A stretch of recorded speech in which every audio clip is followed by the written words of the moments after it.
Good day, everyone. I'm Arian K. Mendoza, and I am tasked to report Chapter 10, which tackles about inventory management control. A company's inventory is one of its most valuable assets. In retail, manufacturing, food services, and other inventory-intensive sectors, a company's inputs and finished products are the core of its business. A shortage of inventory, where it is needed, can be extremely detrimental. That is why inventory management is important for businesses of any size. Knowing when to restock inventory, what amount to purchase or produce, what price to pay, as well as when to sell and at what price can easily become complex decisions. So this chapter will help us learn or understand how to properly manage the business's inventory in a way that can be most profitable to our business. So first, let us define inventory. Inventory is a physical resource that a firm holds in a stock with the intent of selling it or transforming it into a more valuable state. They may be purchased from others or produced internally. There are four types of inventory. The first is the raw materials. Raw materials are the stocks that has not been used or are waiting to be used for manufacturing. It can be classified from direct materials or those that constitute a finished product or an indirect material or those that does not constitute in the end product but used in the production or manufacturing. So for example, a cloth and a thread is a direct material for clothes, while pencil, paper for drawing the design of the clothes, and oil for the machineries are an example of indirect materials. So the next type is the work in process. Work in process are raw materials that undergone some process and changes but not yet been completed. The last type is the finished product or the finished goods. These are completed products after the production process which are readily available for sale to a company's customers. So inventory serves a number of functions. Among most of these are the following. First is to meet anticipated demands. A customer can be a person who are just passing by or those who walks in the street to buy something in the business. So these inventories are referred to as anticipation stocks as they are held to satisfy expected demands. So these are the inventories that are usually displayed in our stores wherein the customers can choose and buy. So the other functions of inventory is to smooth production requirements. Firms that experience seasonal patterns in demand often build up inventories during pre-season periods to meet overly higher requirements during seasonal periods. So an example of this is companies that sells greeting cards or those that are related for Christmas. So nagbi-build up na sila ng maraming inventories during the pre-season period so that they can accommodate the high demands during the seasonal period. Next is to decouple components of the production distribution process. So, company or firms have used buffers of raw materials to insulate production from disruption in deliveries from suppliers and finished goods inventory to buffer sales operation from manufacturing disruption. So, meaning, companies or firms um, stocks inventory so that yung production is continuous or ma-avoid yung disruption caused by delayed deliveries or yung mga sirang supplies. So, nag-stock sila para continuous lang yung production. Also, it is related also sa mga finished goods wherein they avoid disruptions naman sa sales. So, for example, there are a lot of demands for sale. When you have enough finished goods, hindi madi-disrupt yung iyong sales transactions. So the next functions is to protect against stock out. So delayed deliveries and unexpected increase in demands increases the risk of shortage. So delays can occur because of weather conditions, supplier stockouts, deliveries of raw materials, quality problem, and so on. So as I have said earlier, firms and businesses, nag-stock sila ng inventory to avoid yung stockouts caused naman by the problems from the suppliers such as delayed deliveries, yung supplier stockouts, deliveries of raw materials, and quality problems. So the next function is to take advantage of order cycles. So dito naman, si inventory ay ina-avoid niya yung delays in the order cycle. So para ma-avoid naman yung price changes, so that ma-avoid din yung additional cost when we order to the suppliers. Next is to hedge against price increases or take advantage of entity discounts. So, syempre, the cost of the inventories or the cost of the supplies are not always fixed or nagbabago siya as the time goes by depending on the situation in the market. So, maybe this time mababa siya and the next order mataas siya. So, some firms, nagpa-practice sila na tinitake advantage nila yung lower prices today so that tumaas man yung amount or tumaas man yung price na sa market, in the next few days, at least meron pa siyang stock. So, tinitake advantage nila yun. So, the next function is to permit operation. So, simply, syempre, we cannot go on with our operation in our business kapag wala yung mga inventories, especially if we are a manufacturing business or a company. So, inventories are used to permit operation to go on and to pursue or yung to go with our business processes. Since we have discussed the vital role and functions of inventory in our business processes, let us now discuss how to manage them properly to gain the most benefit out of it. So what is inventory management? Inventory management includes the management of raw materials, components, and finished products, as well as warehousing and processing of such items. Inventory management is the entire process of managing inventories from raw materials to finished goods. So management has two basic functions concerning inventory. The first is to establish a system for tracking items in inventory, and second is to make decisions about when to order and how to order. So next is how can we effectively manage our business's inventories. So effective inventory management requires, number one, a system that keeps track of inventories. Second is a reliable forecast of demand. Three is a knowledge of lead time and lead variability. Next is reasonable estimates of holding costs, ordering costs, and shortage costs, and a classification system for inventory system. So as we go on with our discussion, I will elaborate each of these requirements for us to understand and for us to learn how to effectively manage our inventories. So the first requirement for an effective management control is that the firm must keep track of its inventories. So how do we keep track our business inventories? So we have to have a inventory counting system.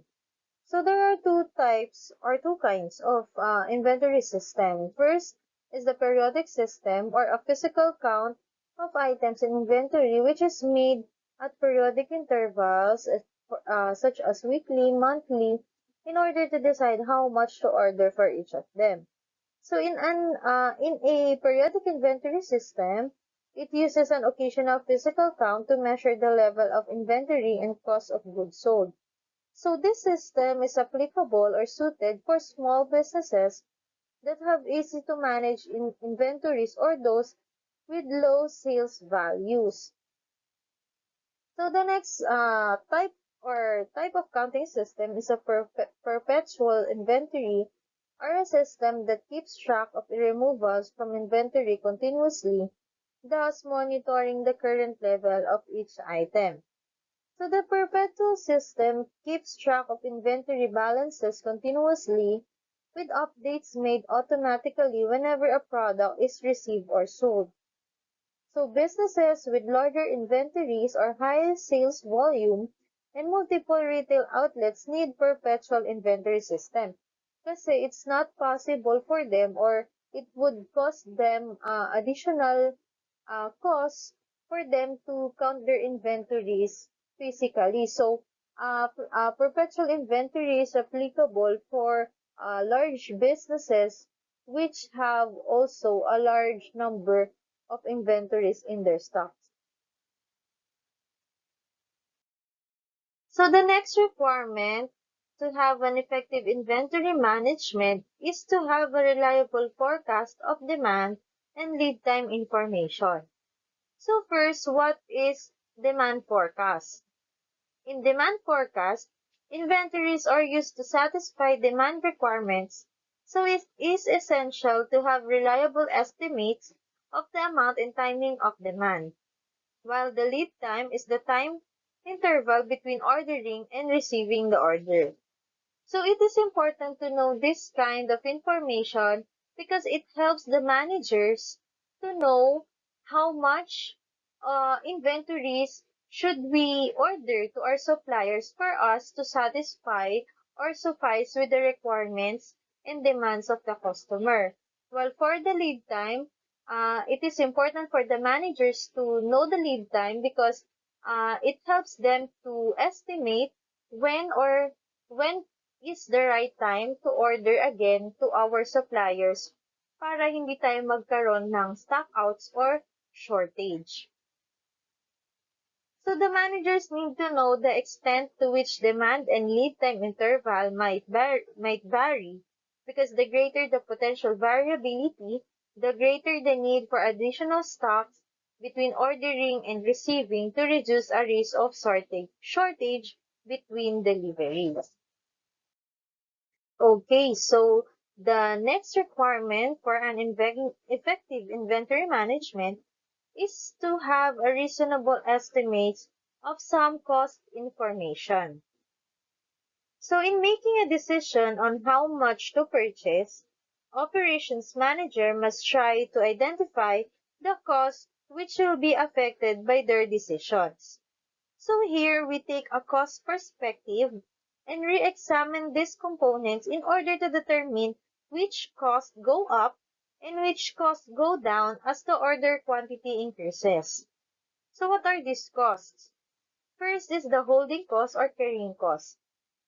This relates to physically having items in storage.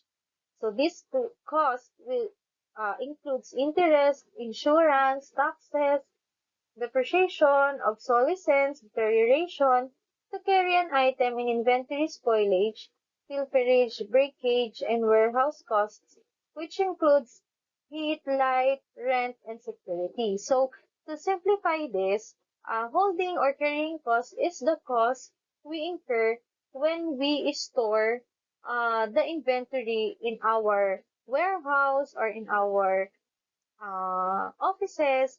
So this cost uh, is related to the keeping of the inventories in our office premises.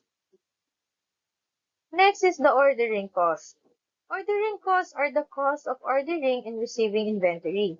This includes determining how much is needed, preparing invoices, shipping costs, inspecting goods upon arrival for quality and quantity, and moving the goods to temporary storage. So as the name suggests, ordering cost is the cost we incurred when we order uh, the inventories or the supplies to our suppliers. So this may include delivery charges, um, yung inspection cost to check if the quality and the quantity is correct with our orders, and the like.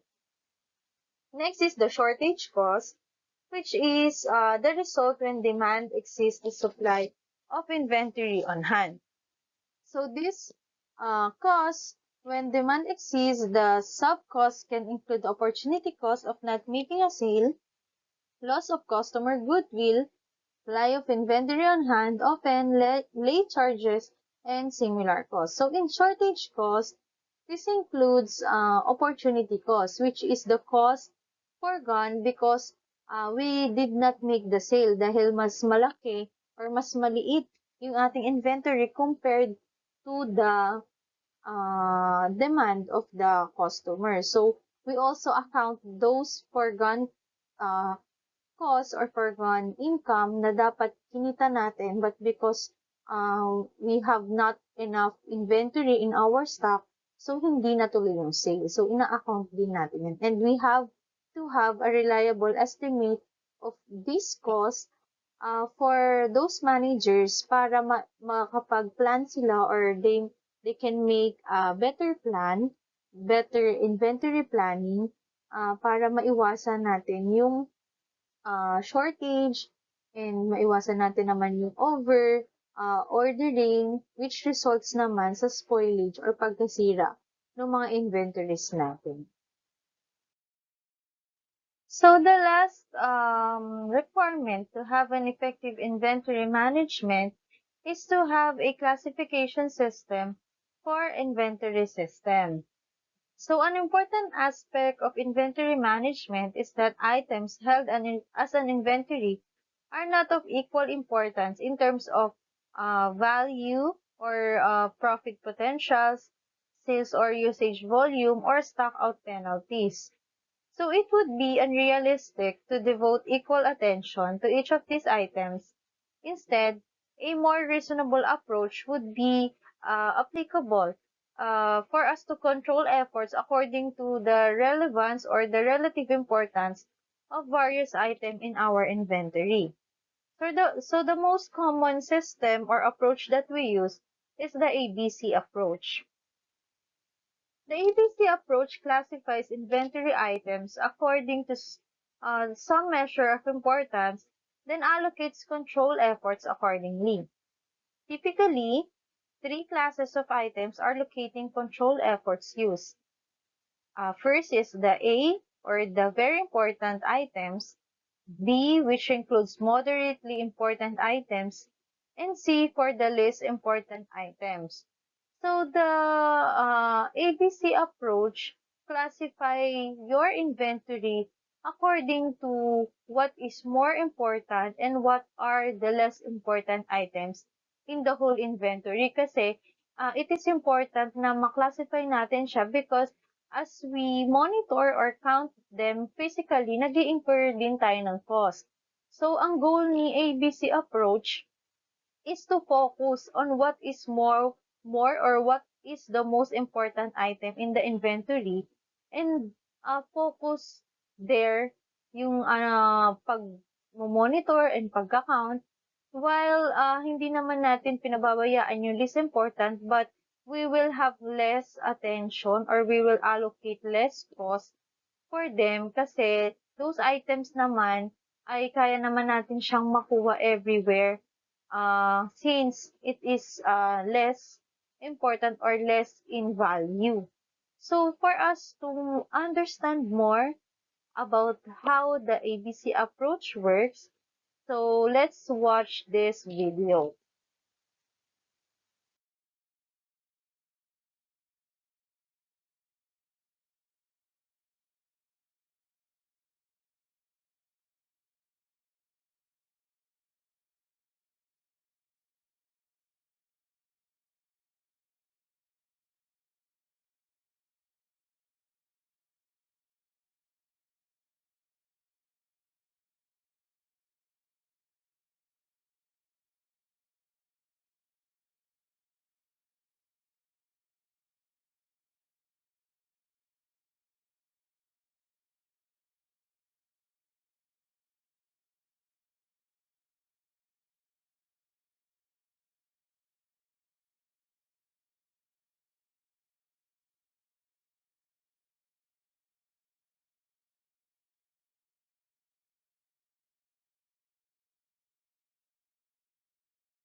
As managers, we have to make a day-to-day inventory decision with regards to how much to order, when to order, and how to control the inventory system. The first question that we have to answer is the how much to order. So the most common approach to deciding how much of any particular item should be ordered when stock needs replenishment is called the economic order quantity or the EOQ. The economic order quantity or EOQ refers to the ideal order quantity a company should purchase in order to minimize its inventory costs, such as holding costs, shortage costs, and ordering costs. The EOQ model seeks to ensure that the right amount of inventory is ordered per batch so the company does not have to make orders too frequently and there is not an excess of inventory sitting on hand. So the formula in computing for the EOQ is the square root of 2 times S times D divided by H, where S is the setup cost per order, generally including shipping and handling cost. D is for the demand rate or the quantity sold per year, and H is for the holding cost per year per unit. To apply the EOQ in a problem, so we have here a sample problem. So let's say a shop that sells 1,000 shirts each year, in which the company's cost to hold the single shirt in the inventory is $5, and the fixed cost to place an order is $2. So we will use the formula for EOQ, which is the square root of 2 times the setup cost or the ordering cost times the demand each year divided by the holding cost for an item. So for this problem, we have here a square root of $2 times 2 times, which is the constant, and then times 1,000, which is the demand each year, divided by the holding cost of $5.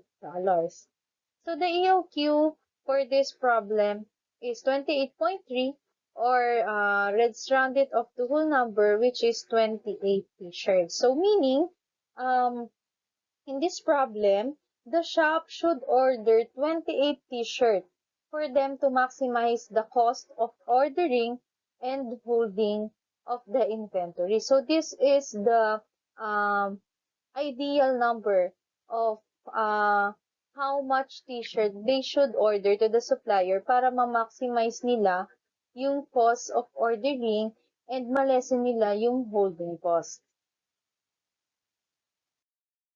EOQ or computing for the EOQ is very useful to managers since they have this information on how or how many they should order or what is the ideal number to order para ma-maximize nila lahat ng cost related to ordering to the suppliers. However, there are some disadvantages of using the EOQ. So the first disadvantage is that the basis for the EOQ formula assumes that consumer demand is constant. So as we all know, consumer demands varies every year. So there are times na mas marami yung demand for this year and the next year is mas less. So si EOQ, hindi niya nakaka-capture yung ganung changes sa demand. So the result may be yung mako-compute na EOQ is not that reliable for the next year in which the demand changes.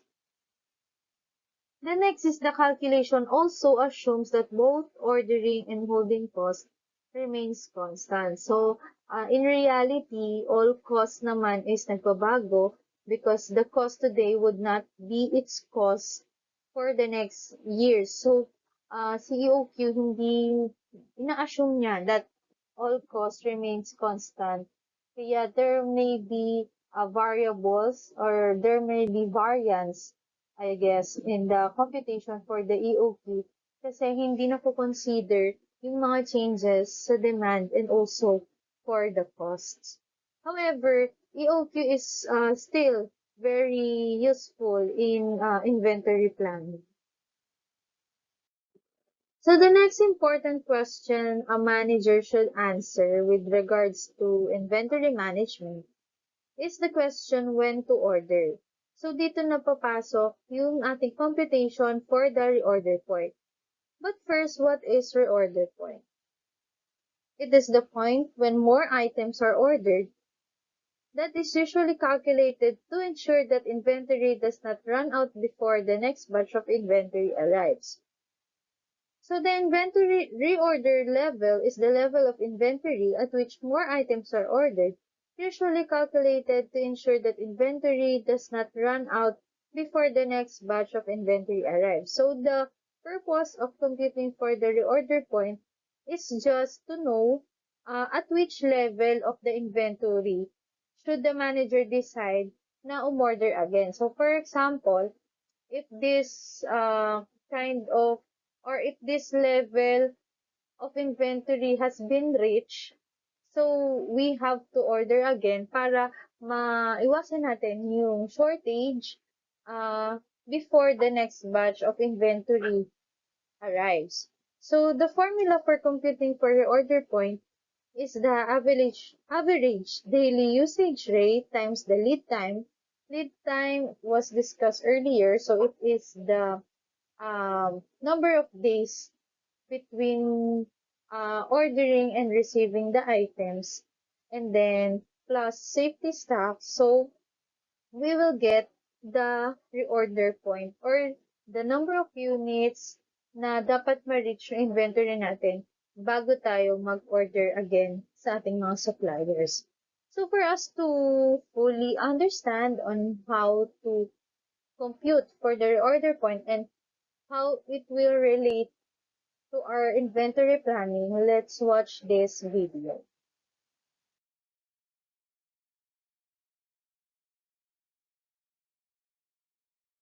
So now let's try to compute for the reorder point for this sample problem. So a perfume retailer who sells 200 bottles of perfume every day, your vendor takes 1 week to deliver each batch of perfume you order, and you keep enough excess stock for 5 days of sale in case of unexpected delays. So now we should compute for the reorder point.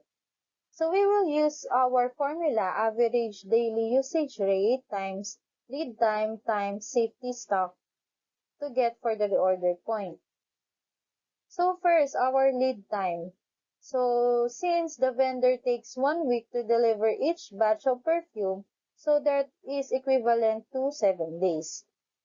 While our safety stock is 5 days of sales, so we will multiply 5 times 200 bottles per day, which is the sale of the perfume retailer every day.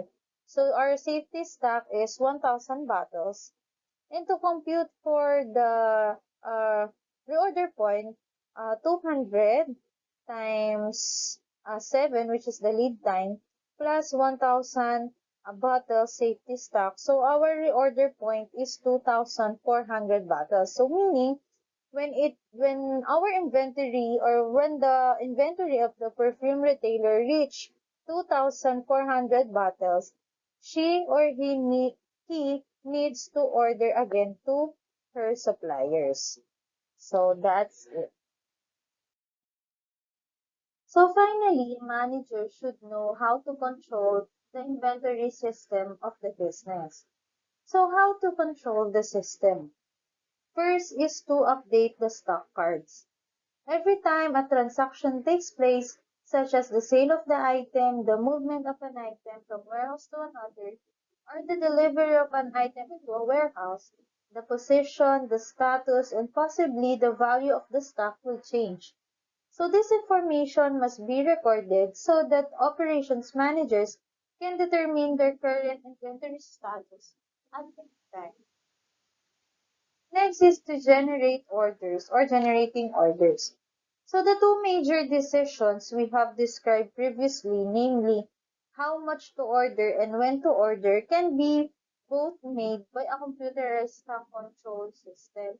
So we don't have to manually compute for the EOQ and the reorder point, since there is already an inventory system that automatically computes for this information, so that the operations manager can immediately know if um, she have to restock or she have to order again to the suppliers. Next is to generate inventory reports.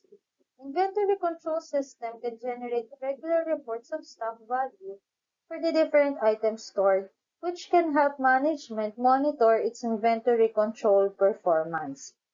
So similarly, the customer service performance, such as the number of stockouts or the number of incomplete orders, can be regularly monitored. So inventory reports are very important in the planning and decision making of the operations manager. So it has to be always updated and reliable as to the data. And lastly, to control the system, we have to have a reliable forecasting. So previously in our slides, we discussed the demand forecast. So in here, inventory replenishment decisions should ideally be made with a clear understanding of forecast future demand. So as I have discussed earlier about the forecasting of demand, and why is it important for us to have a reliable um, forecast of demands, because it will affect our decision making with regards to our inventory orders and inventory sales. So, forecasting is uh, very important in all levels of the inventory processes. So before I end this presentation, I will leave a quotation from Rhonda Adams, which states that inventory is money sitting around in another form. So inventory is a very essential asset of the business, because when it is managed and controlled properly, it can bring a lot of income and benefits to the businesses. So it is very important to know and understand on how to effectively manage and control the inventories of our businesses. So this ends my report for Chapter 10, Inventory Management Control. Thank you for listening.